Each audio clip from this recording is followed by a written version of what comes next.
It's Friday, March 18th. I'm Dave Weisberger, CEO of CoinRoutes, and it's time again for This Week in Crypto. Well, this week in crypto, we've had a few things that are worth commenting on. The war still rages on, risk appetites are still lower, but we've had a few things that are worthy of comment. First, we'll start earlier in the week with the FOMC meeting, where the Fed, as this commenter has said many times, is still trapped and was forced due to the harsh economic realities to only raise rates 0.25%. Considering 8% roughly inflation, that means for those who are scoring at home that the Fed has now rocketed rates up to a negative 7.5% in real terms overnight. Not exactly hawkish, but their wording is hawkish, and they're trying to use that jawboning to bring the markets to a soft landing. I doubt that will happen. And as we've seen, the actual balance sheet of the Fed increased again this week. If you look at the FRED website, you can see all about it. So what did markets do? They rallied, of course, because markets realized that the Fed is not going to punish them, and so speculative assets were higher. NASDAQ rallied, et cetera, et cetera. The next thing that it's worth talking about is kind of an interesting juxtaposition between two different political proposals that have come out that affect the crypto space. The first one worth talking about came from Congressman Tom Emmers, and he is trying to propose that the SEC be restrained in their use of their subpoena power and their request for information power. Now, this doesn't sound like much to people because most look at the SEC and say, well, of course they should be able to request information. But what people don't realize is when the SEC starts requesting information, it could cost potentially millions of dollars in time and effort and outside counsel for firms to respond. In reality, what it is a pseudo-enforcement mechanism the SEC has that has basically no due process, no presumption of innocence, and frankly can slow down innovation or potentially even bankrupt or cause firms not to be able to proceed for businesses. And we've seen this multiple times, but it's very important, and it's good to see people in Congress actually understanding this.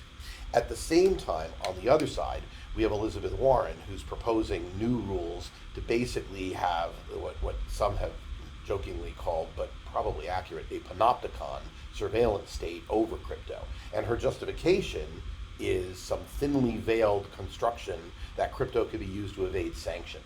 What's amusing about that is there was a great exchange that you can see on YouTube, I saw it on Twitter, between Chainalysis and Elizabeth Warren, where she's asking questions, not liking the answers, and then proceeding to try to talk over the responder.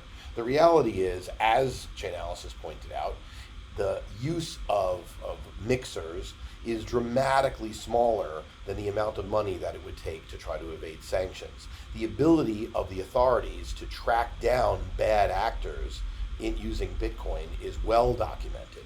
And there's basically very, very little evidence, if any, to indicate that crypto will help anybody connected to Putin avoid anything.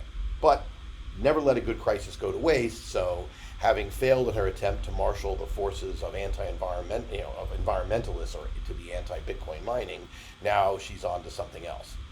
Cut through all the crap, and what was really happening is you have a person who wants the government to control the financial sector, along with her cronies that are probably her donors. And Bitcoin effectively gives power to the individual, and that can't be tolerated by somebody who wants government control. So that's what we've seen. The last thing we're talking about is the price action, which to some degree is boring. Now, Bitcoin is still in a range. It's pushing towards the top of its range now at 41,000. But the reality is it's in that same range that I've been talking about for weeks, between the low 30s and the low 40s. And we'll see a resolution at some point when risk appetites start to gain. But it is notable that Ethereum has started to outperform this week as their highly anticipated merge comes closer. Ethereum to Bitcoin is starting to technically break out. It's trading around 2,800 where it was like 2,400 not too long ago. We'll see if that means anything. The last trading thing of the week that's interesting, it's worth noting about the launch of APE, APE, the token that is associated with the DAO that's associated with the Bored Ape Yacht Club.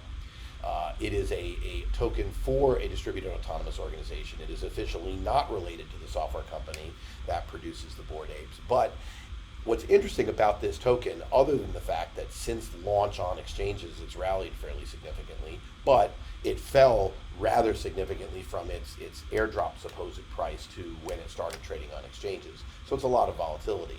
Is the very, very fast, coordinated listing of that token by almost every exchange.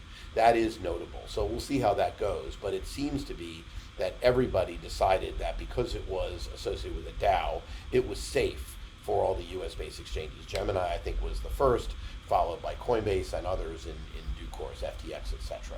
So it's an interesting coin. We'll see where it is. It's in the top 40 right now. We'll see how strong that community is and whether it can gain ground on other community-based tokens that are in the ecosystem. Well, that's all we're going to talk about today. We like to keep these things short, so have a great week and stay safe out there.